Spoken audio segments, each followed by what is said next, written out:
graça e a paz do Senhor Jesus, meus irmãos. Pastor Jamar, que encontra-se de férias, oremos por ele, por sua família. Se mesmo assentado, vamos orar. Nosso Deus e nosso Pai Todo-Poderoso, conforme diz a tua palavra, pedi, pedi e dar-se-vos-á. Neste momento, nós queremos pedir ao Senhor, ó Pai, que derrame o teu bálsamo, a tua paz, o teu consolo e o teu conforto sobre aqueles que se encontram entre nós, atravessando algum tipo de sofrimento.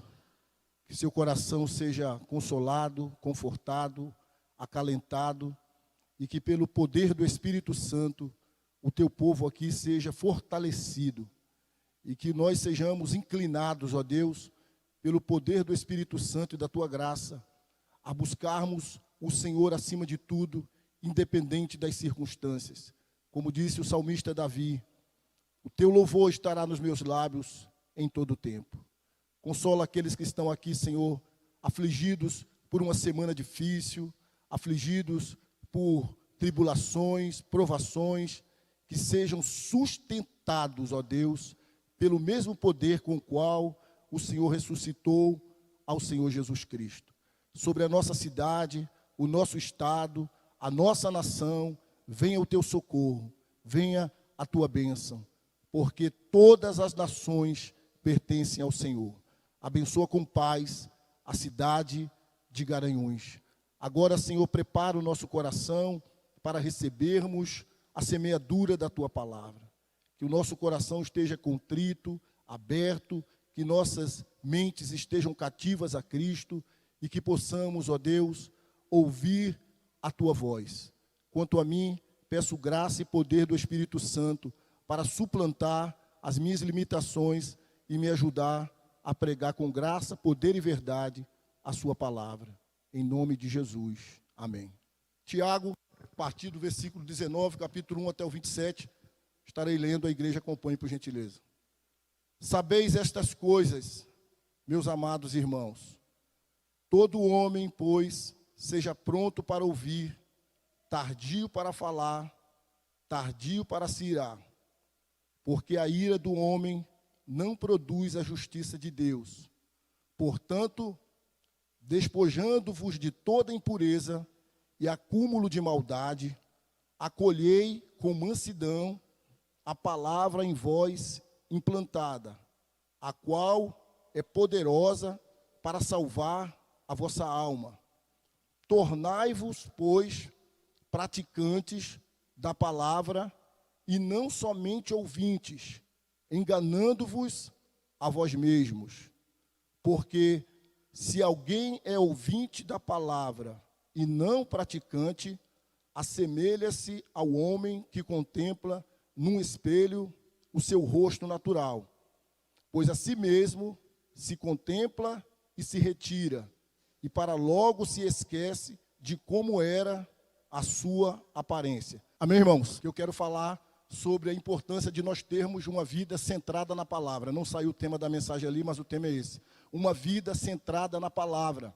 E este parágrafo aqui, do 19 ao 27, Tiago trabalha a questão do auto-engano. E você pode perceber isso tanto no versículo 22, como ele diz assim, tornai-vos, pois, praticantes da palavra, e não somente ouvintes, enganando-vos a vós mesmos, como ele trabalha também no versículo 26, que nós não vamos tratar nessa manhã, se alguém supõe ser religioso, deixando de refrear a língua, antes enganando o próprio coração.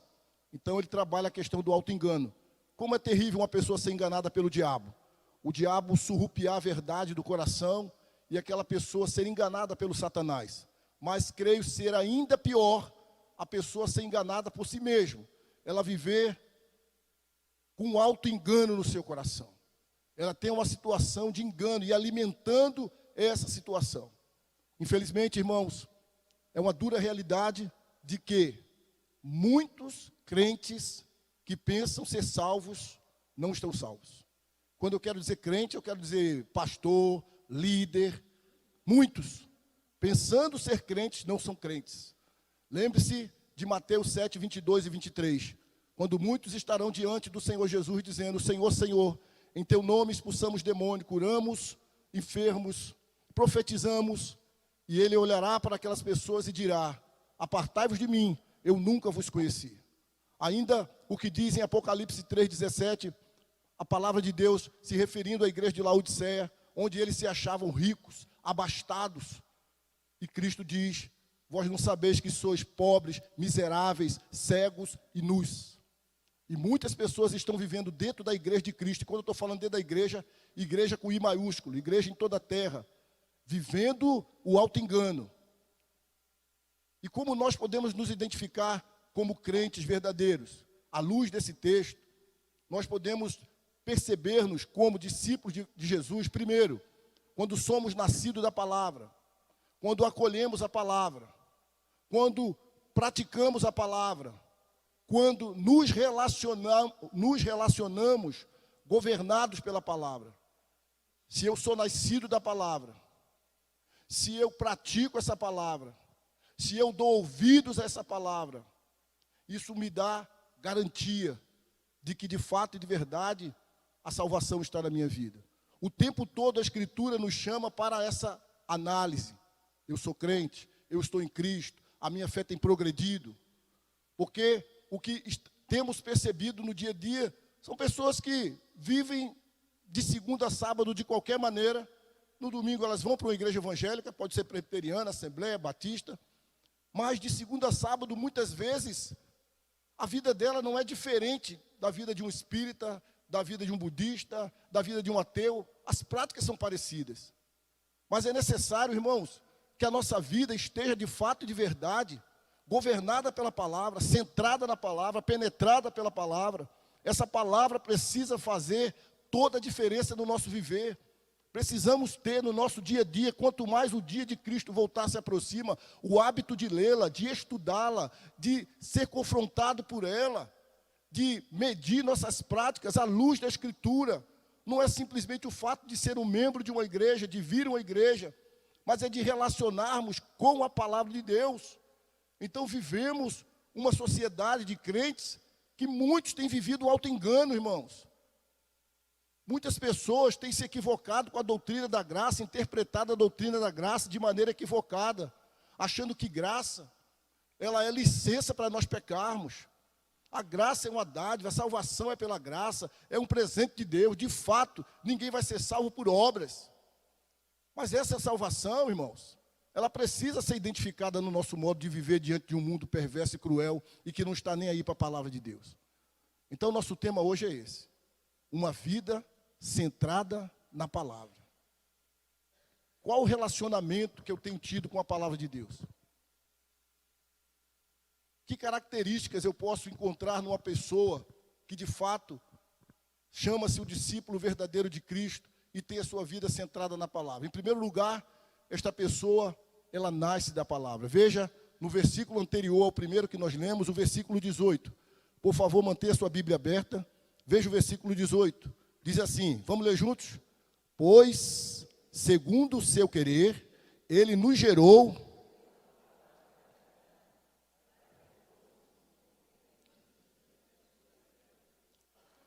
Então, esta palavra é a santa semente. A palavra de Deus é a santa semente. E quando ela é aplicada no coração do mais perdido pecador, então ali acontece o que nós chamamos de novo nascimento. Então, uma pessoa, de fato e de verdade, crente, convertida, centrada na palavra, ela precisa necessariamente ter sido nascida da palavra, da semente santa. E quando isso acontece, quando esta semente é colocada pelo Espírito Santo no coração, então essa pessoa nasce do alto, nasce de cima, nasce de Deus, nasce do Espírito Santo, e ela recebe uma nova natureza, uma nova vida. Claro, a antiga natureza continua lá, mas ela recebe essa nova natureza. É daí esse conflito. Até Paulo mesmo disse, o bem que eu quero fazer eu não faço, o mal que eu não quero fazer eu faço. É devido à nossa antiga natureza que continua na nossa vida, mas nós recebemos através do novo nascimento a nova natureza, somos feitos uma nova criatura, mas isso só vem quando esta semente da palavra de Deus é colocada pelo Espírito Santo no nosso coração. Você se reconhece uma pessoa nascida de Deus? Você se reconhece uma pessoa nascida do alto, nascida do Espírito, nascida de fato e de verdade da palavra de Deus? É preciso nós identificarmos que nós não somos fruto de uma decisão de emoção. É preciso nós identificarmos que nós somos nascidos de uma decisão, fruto de uma pressão ou de um constrangimento emocional apenas. Mas é preciso nós identificarmos que somos nascidos de fato e de verdade da palavra de Deus. E se de fato somos nascidos da palavra de Deus, o nosso desejo é acolhermos a palavra de Deus no nosso coração. Vamos ler versículo 21, juntos, por favor. Portanto, despojando-vos de toda impureza e acúmulo de maldade, acolhei com mansidão a palavra em vós implantada, a qual é poderosa para salvar a vossa. A palavra de Deus, ela salva a nossa alma. A palavra de Deus precisa ser acolhida no nosso coração com mansidão. Nós não devemos ser resistentes à palavra de Deus. Nós precisamos ser receptivos à palavra de Deus. Mas essa palavra, para ser acolhida, para encontrar um solo fértil, criar raízes, se aprofundar, ela precisa, assim como você lá na agricultura, vai plantar, vai semear, você precisa cuidar da terra, limpar a terra, tirar a sujeira da terra. O nosso coração também precisa ser limpo daquilo que não presta. Veja comigo, portanto, despojando-vos de toda impureza. Tira toda impureza, tira todo acúmulo de maldade do seu coração esteja aberto, o meu coração esteja aberto, livre para receber a semeadura desta santa semente, para que ela possa se aprofundar e criar raiz no nosso coração e ser a diretriz da nossa vida. Nossa vida precisa estar pautada na Escritura, nossa vida precisa estar pautada na palavra de Deus. Ei, irmãos, vamos acolher a palavra de Deus no nosso coração. Vivemos em um tempo de muitas vozes,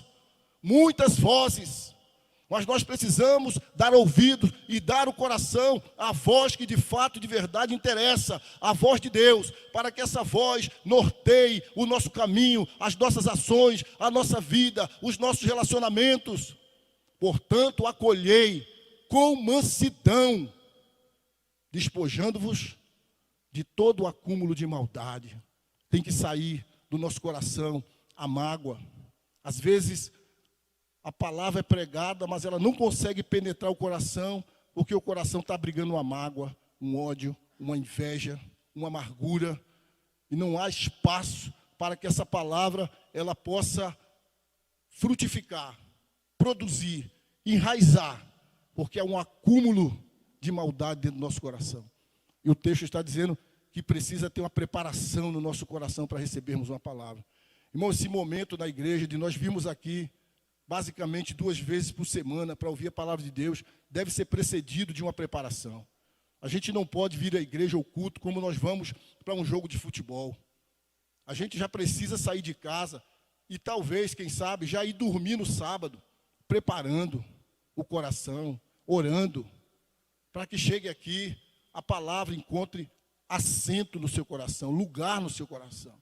A gente vive numa sociedade agitada, cheia de frenesi, uma sociedade frenética, uma sociedade que não consegue parar, não consegue descansar, não consegue sossegar. E é assim muitas vezes que a gente chega na igreja, agitado. A mente a milhão. É necessário parar, preparar, escutar. Não só ouvir, escutar e acolher a palavra de Deus no nosso coração, para que essa palavra ela crie raízes, dê frutos na nossa vida. Precisamos sossegar na presença de Deus, irmãos. Às vezes não, todas as vezes, domingo à noite, quando a gente diz, vamos ficar de pé e vamos começar o culto, ainda existem dezenas de pessoas conversando. O ideal, mais uma instrução, como falei agora há pouco das crianças, para os adultos agora. Chegue na igreja, irmão, 10 para as 6, 5 para as 6, dobre o seu joelho, irmão. Vai orar, Prepara seu coração para acolher com mansidão a palavra de Deus. Depois do culto, você fala com o irmão, abraça o irmão, se relaciona com o irmão. 10 minutinhos antes, chegou, esqueça o jogo. Esqueça o jogo. Chega. Senhor, prepara meu coração para receber a tua palavra, Senhor. Senhor, estou precisando tanto de ouvir a sua palavra nessa noite. Fala comigo. Usa o teu servo que vai pregar hoje, Senhor. Abençoa meu irmão que está aqui, minha irmã. Abençoa esse culto, Senhor. E aí você já prepara seu coração para você receber e acolher a palavra de Deus. Amém, irmãos? Características de uma vida centrada na palavra. Nasce da palavra, acolhe a palavra. E 22 até o 25, leia comigo. Tornai-vos, só a igreja, tornai-vos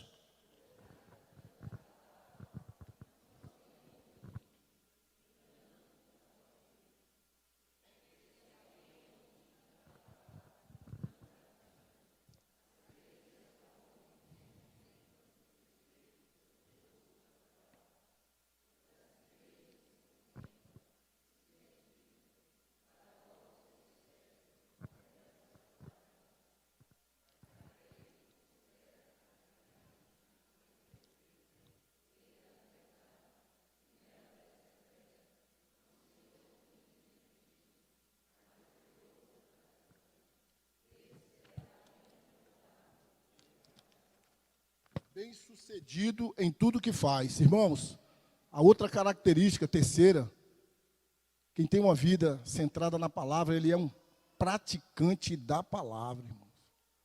Não adianta nós sermos apenas ouvintes, mas operosos praticantes. E ele sai agora da figura da semente e vai para a figura do espelho. Porque quem pratica a palavra conhece a si mesmo. Quem pratica a palavra é verdadeiramente livre, o texto está dizendo. A lei da liberdade. Quem pratica a palavra é bem-sucedido em tudo que faz. É o que ele está ensinando a gente. Então ele traz agora a figura do espelho. O que a gente faz diante do espelho? A gente vai se corrigir. Todos aqui hoje foram diante do espelho. Ou para escovar os dentes, ou para pentear o cabelo, ou para ajeitar o casaco, a blusa, a maquiagem. Então você não chega perto do espelho de forma apressada. Você chega perto do espelho e você vai com calma olhar. A sobrancelha está legal. A franja, no caso meu, a franja está boa. A camisa está boa. Está alguma situação fora. Então o espelho você vai lá para você consertar, para você corrigir. E ele está dizendo aqui, trazendo essa figura do espelho, da escritura, que nós precisamos estar diante dessa escritura para aprender o que Deus quer me falar, o que Deus quer me ensinar, o que eu preciso corrigir. A gente não pode chegar diante da escritura para ouvi-la ou para lê-la atabalhadamente, correndo, apressado. Quando você passa perto do espelho correndo, você não vai ajeitar o que precisa ser ajeitado. Você, ai meu Deus, estou com pressa. E às vezes sai com alguma coisa fora do lugar. E ele está dizendo que diante do espelho, a gente corrige o que está errado. E a escritura, ele está usando agora a figura do espelho. É diante dela que a gente vai corrigir. Se há pecado, se há frieza espiritual, se eu não chego mais diante da escritura, dizendo assim, meu Deus, eu preciso mudar, eu preciso praticar isso, eu preciso exercer aquilo, eu preciso mudar essa prática. Então, irmãos, não é somente sermos ouvintes ou leitores, mas sermos operosos praticantes. Eu estava conversando aí com as pessoas, acho que quinta-feira, sobre a pluralidade que nós temos na nossa igreja de profissões, de médico, de professor, de mecânico, de engenheiro, de todo tipo de profissão que você pensar, ou quase todas, nós temos no meio da nossa coletividade da igreja. Eu fiquei imaginando, nós, de fato e de verdade, sendo lidos por essa palavra, por uma coisa é você ler a palavra, outra coisa é você ser lido pela palavra, e a gente vivendo essa palavra de fato e de verdade, como mãe, dona de casa, ou professora, ou um médico, ou um mecânico, ou um motorista, ou um engenheiro, ou um arquiteto, ou um psicólogo cristão. Então você lendo essa palavra e você praticando essa palavra, que influência isso não traria na nossa cidade? Nós temos aqui centenas de pessoas na nossa cidade. Vai lá conversar com aquela coordenadora pedagógica e a mulher, ela conversa, ela vive baseado na escritura. reunião lá no trabalho e aquele supervisor, crente. Então ele vive baseado na Escritura. Vai lá levar o carro para o mecânico consertar, aquele mecânico crente. Aquele policial civil, federal, estadual, crente.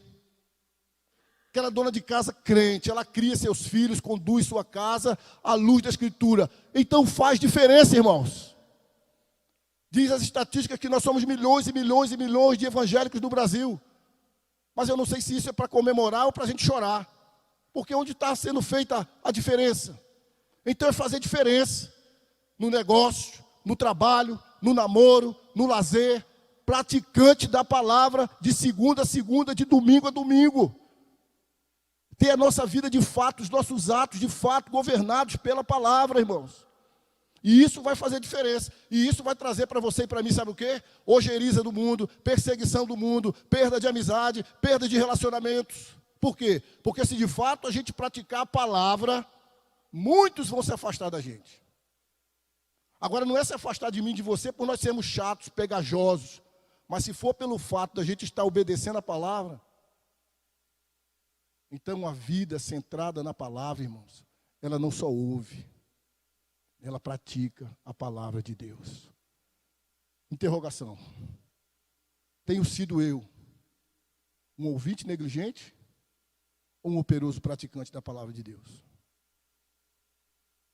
O privilégio que nós temos, irmão, de criar filhos numa ambiência dessa, de ensino da Escritura.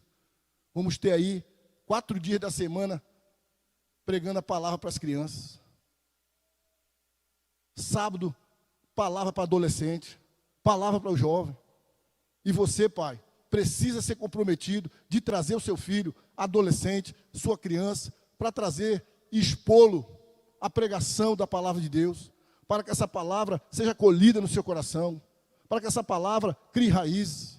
Porque se você deixar a criança à vontade dela, ou o adolescente à vontade dele, muito provavelmente ele não vai vir.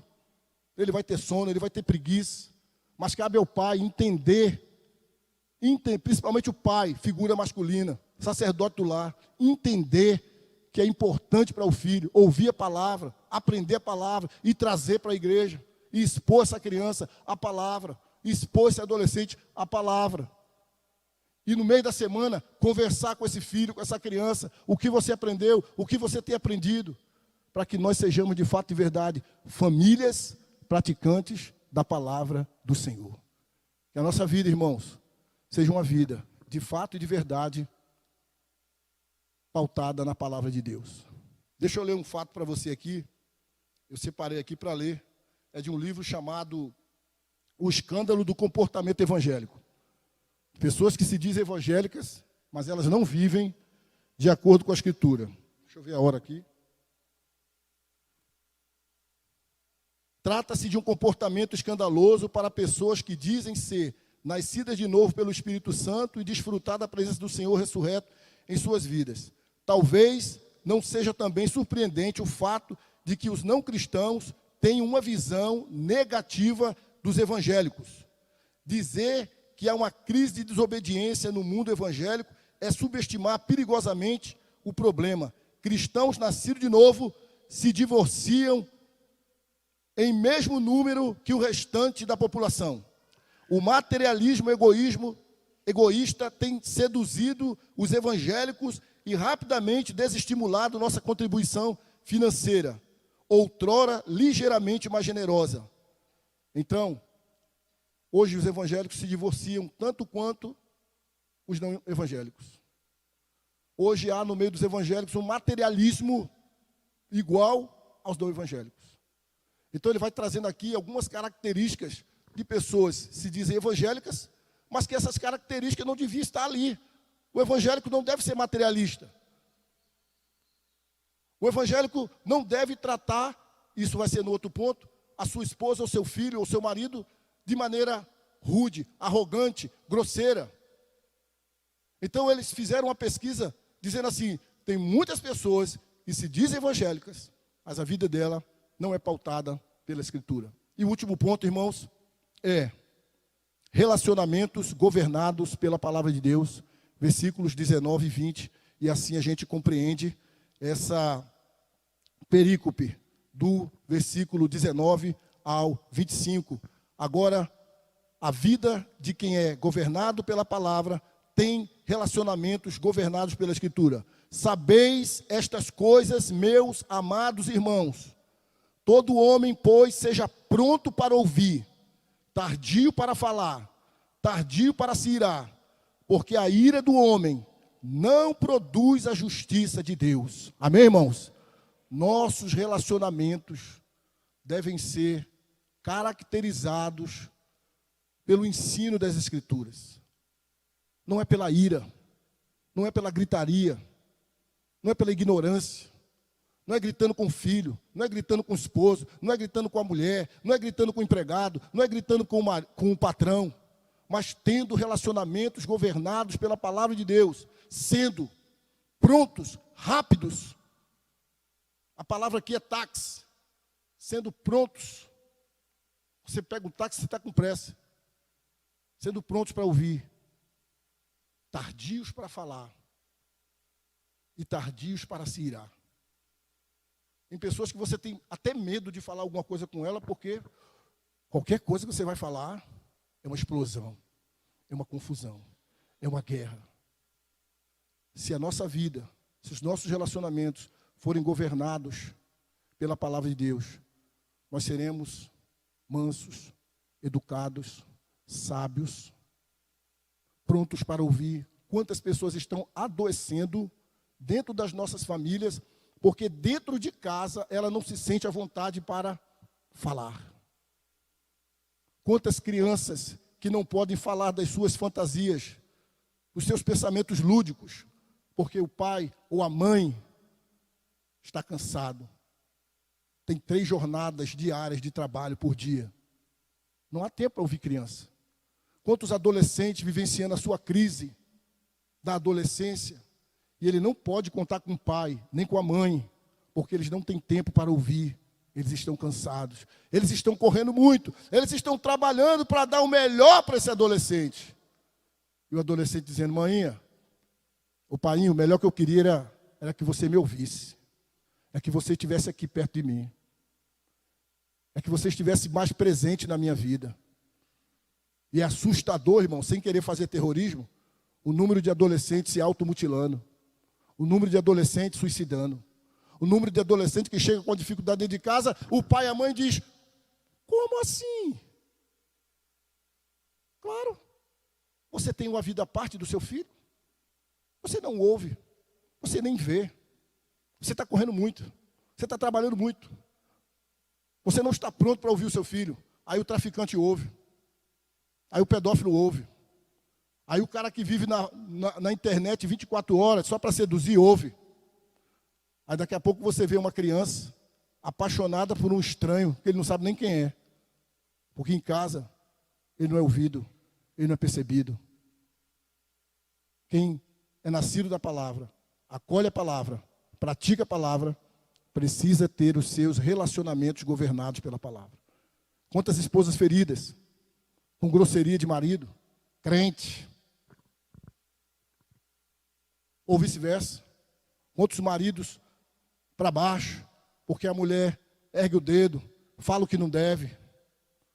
Se nós nos comunicássemos melhor, mais saudavelmente, mais biblicamente, nossos lares seriam mais saudáveis, mais prazerosos, teríamos mais vontade de estar junto com as nossas famílias. Irmãos, os dias são maus. Que Deus nos ajude a ter uma vida centrada na palavra. Amém? Eu concluo e peço que você preste atenção no que eu vou ler. Ouvir a palavra sem praticá-la é enganar-se a si mesmo. Ouvir a palavra e não praticá-la é ter um falso cristianismo. O fim é o engano, é a tragédia. Mas quem obedece à palavra é bem-aventurado em tudo o que faz. Queria que a igreja ficasse de pé e juntos vamos ler Mateus 7, 24.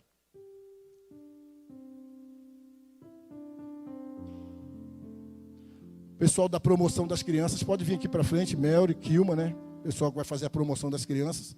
Pode ir caminhando aqui para frente, por favor, para a gente ganhar tempo. Acha aí Mateus 7, 24, irmãos. Quem encontrou, diga amém. Vamos ler todos juntos Mateus 7:24. Vamos lá? Todo aquele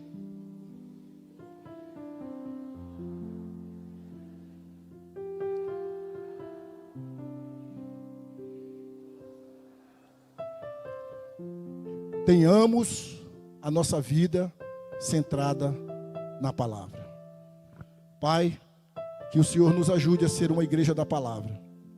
Que o Senhor nos ajude a ter a nossa vida centrada na palavra de segunda a segunda e não só no domingo.